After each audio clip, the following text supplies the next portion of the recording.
فاصلوں کو نبی کریم صلی اللہ علیہ وآلہ وسلم کا ارشاد ہے کہ جو شخص قصداً بلا کسی شرعی عذر کے ایک دن بھی رمضان کے روزے کو افطار کر دے، غیر رمضان کا روزہ چاہے تمام عمر کے روزے رکھے، اس کا بدل نہیں ہو سکتا۔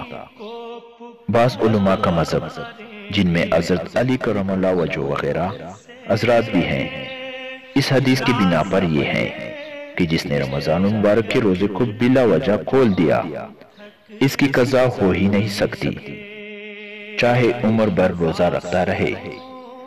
مگر جمہور فقہا کے نزدیک اگر رمضان کا روزہ رکھا ہی نہیں تو ایک روزے کے بدلے ایک روزے سے قضا ہو جائے گی، اور اگر روزہ رکھ کر توڑ دیا تو قضا کے ایک روزے کے علاوہ 2 مہینے کے روزے کفارہ کے ادا کرنے سے فرض ذمے سے ساقط ہو جاتا ہے۔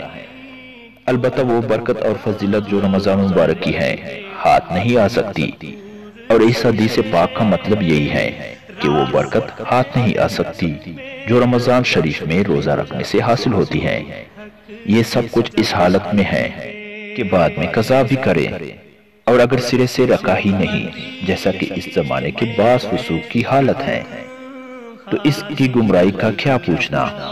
روزہ ارکان اسلام میں سے ایک رکن ہے۔ نبی کریم صلی اللہ علیہ وآلہ وسلم نے اسلام کی بنیاد 5 چیزوں پر ارشاد فرمائی ہے۔ سب سے اول توحید رسالت کا اقرار، اس کے بعد اسلام کے 4 مشہور رکن، نماز، روزہ، زکوٰۃ، حج۔ کتنے مسلمان ہیں جو مردم شماری میں مسلمان شمار ہوتے ہیں، لیکن ان 5 میں سے ایک کے بھی کرنے والے نہیں۔ سرکاری کاغذات میں وہ مسلمان لکھے جائیں، مگر اللہ کی فہرست میں وہ مسلمان شمار نہیں ہوتے۔ حتیٰ کہ حضرت ابن عباس رضی اللہ تعالی عنہ کی روایت میں ہے کہ اسلام کی بنیاد 3 چیزوں پر ہے: کلمہ شہادت، نماز، روزہ۔ جو شخص اس میں سے ایک بھی چھوڑ دے وہ کافر ہے، اس کا خون کر دینا حلال ہے۔ علماء نے ان جیسی روایات کو انکار کے ساتھ نقید کیا ہو یا کوئی تعویل فرمائی ہو، مگر اسے انکار نہیں کہ نبی کریم صلی اللہ علیہ وآلہ وسلم کے ارشادات ایسے لوگوں کے بارے میں سخت سے سخت وارد ہوئے ہیں۔ فرائض کے ادا کرنے میں کوتاہی کرنے والوں کو اللہ کے قہر سے بہت ہی زیادہ ڈرنے کی ضرورت ہے کہ موت سے کوئی کسی کو چارہ نہیں۔ دنیا کے عیش و عشرت بہت جلد چھوٹنے والے چیز ہیں، کارآمد چیز صرف اللہ کی اطاعت ہے۔ بہت سے جاہل تو اتنے پر کفایت کرتے ہیں کہ روزہ نہیں رکھتے، لیکن بہت سے بددین زبان سے بھی اس قسم کے الفاظ پک دیتے ہیں کہ جو کفر تک پہنچا دیتے ہیں۔ مثلا روزہ وہ رکھے جس کے گھر کھانے کو نہ ہو، یا ہمیں بھوکا مارنے سے اللہ کو کیا مل جاتا ہے، وغیرہ وغیرہ۔ اس قسم کے الفاظ سے بہت ہی زیادہ احتیاط کی ضرورت ہے، اور بہت غور اہتمام سے ایک مسئلہ سمجھ لینا چاہیے کہ دین کے چھوٹے سے چھوٹی بات کا تمسخرہ اور مذاق اڑانا بھی کفر کا سبب ہوتا ہے۔ اگر کوئی شخص عمر بھر نماز نہ پڑھے، کبھی بھی روزہ نہ رکھے، اس طرح اور کوئی فرض ادا نہ کرے، بشرط یہ کہ اس کا منکر نہ ہو، وہ کافر نہیں۔